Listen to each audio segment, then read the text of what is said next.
Let me tell you a story that history often hides in the shadows. In the late 1800s, during the scramble for Africa, European power gathered at what is known as the Berlin Conference of 1884.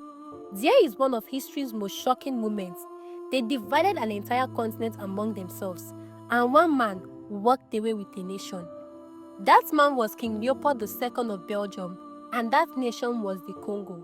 But this wasn't a colony belonging to Belgium. The Congo became Leopold's personal property.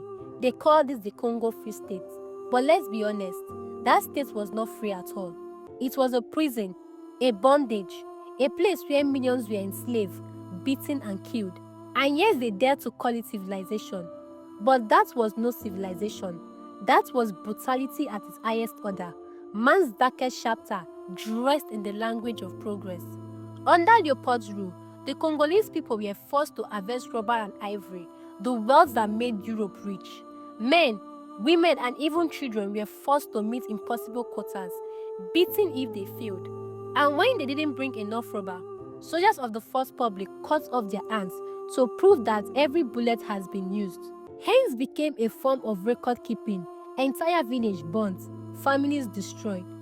Historians estimated that over 10 million Africans died during this period through forced labor, starvation, and execution.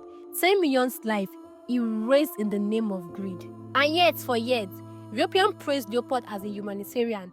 They said he brought light to Africa. But what kind of light burns down villages? What kind of civilization cuts off a child's hands? Eventually, when the truth could no longer be hidden, the world took notice.